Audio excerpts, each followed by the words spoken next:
Which path should I choose? Should I become a regular employee at a FAANG-type company, Meta, formerly known as Facebook, Amazon, Apple, Netflix, and Google? Or should I dive into freelancing and pick my projects, or perhaps start my startup? Let's delve into this in more detail. If you're a beginner developer, the best choice would be to join a company in a junior trainee position. However, here you'll have to choose between product-based and service-based companies. A product-based company creates its products and delivers them to end users, whether individuals or businesses. Examples of product-oriented companies include Microsoft, Google, Cisco, and others. These companies invest time and resources in developing ready-made solutions and offer them to as many customers as possible. These solutions can be configured and customized to meet various needs. Typically, such a company works on the same solution or suite for a long time. Therefore, a company working with products prefers to hire specialists with deep knowledge in that particular area. Service-based companies typically do not have their products. These companies work on specific solutions tailored to their clients' needs or provide specific services, such as technical expertise. Service companies may also offer specialized teams or project groups to their clients. Among the best examples of service-based companies are TCS, Cognizant, Wipro, EPAM, Accenture, and others. Which company, product, or service is better for your career? The answer is quite simple. If you plan to chase money and don't want to stay in one place for long, then a service-based company is an excellent choice for you. In a service company, you can advance your career faster if you're flexible, goal-oriented, quick to learn, and ready to work hard. So if you're hoping for good and fast career opportunities, undoubtedly, service companies will offer you more chances. However, if you want to have a stable income and aren't looking to change employers frequently, then a product-based company is your choice. The work there may tire you out, but the longer you work in the company, the more valuable you'll become as an employee. This means you can be assured about your salary and not worry about being fired overnight. After gaining initial work experience, you might consider freelancing as an option for further development, especially if you're working in a product-based company. However, you need to consider that freelancing cannot be combined with a full-time job, as you risk burning out and simply abandoning your work. But if you still decide to pursue freelancing, let's delve into it in more detail. Advantages of working as a freelance developer. 1. Independence and more flexible work schedule. Naturally, the ability to work independently and on your schedule is a significant advantage. For many, this is the main reason for choosing freelancing over traditional full-time employment. 2. Mobility and no additional time energy costs. Another aspect is the lack of ties to a specific location, providing you with much more freedom and mobility. Compared to working full-time in an office, you also save a significant amount of time and energy that others spend commuting to work. 3. Potential to earn more money.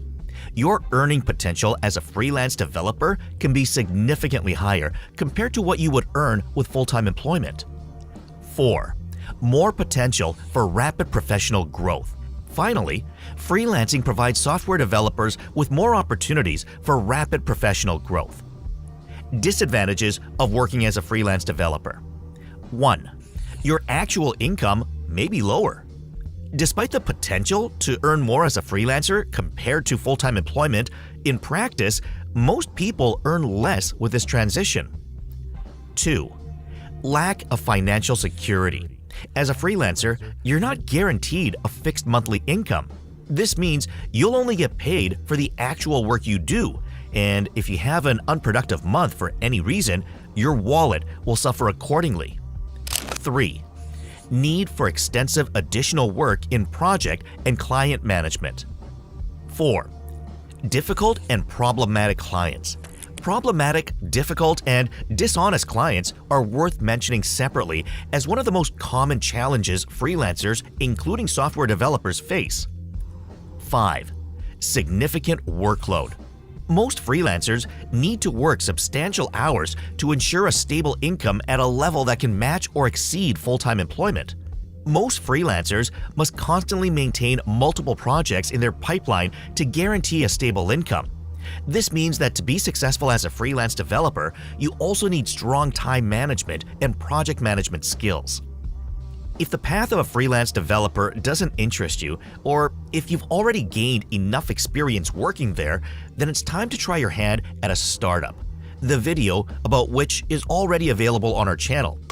A startup is a place where you can unleash your managerial potential, bring something new to people, and finally earn your first million. But when starting this path, be prepared for numerous failures, tax issues, and a lack of sleep in your life. Although working in a startup can be done by just one person, for example DJI Innovations, SpaceX, and so on, it's still better to take care of your team. A well-selected team, a good idea, and investments are your key to success. Let's also consider the advantages of working in a startup that awaits you. More learning opportunities. Many startups entrust their employees with much more responsibility than more established companies. This is because startups often cannot afford to hire multiple employees, each with their area of responsibility within the department. Flexible schedule.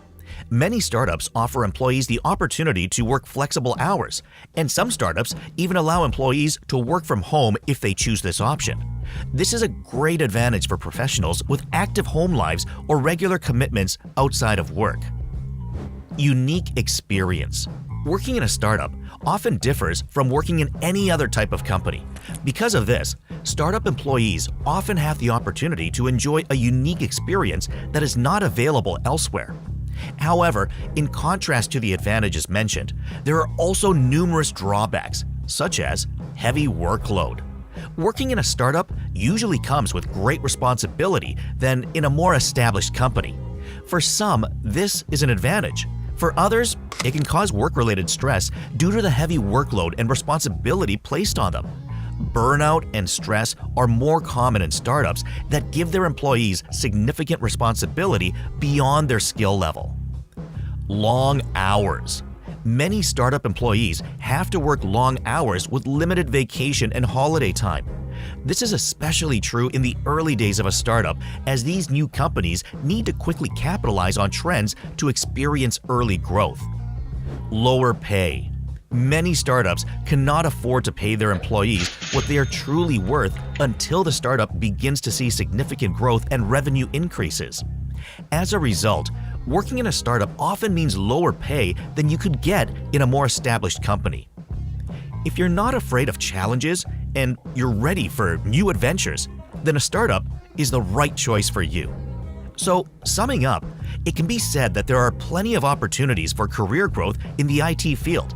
It all depends on your preferences and desires.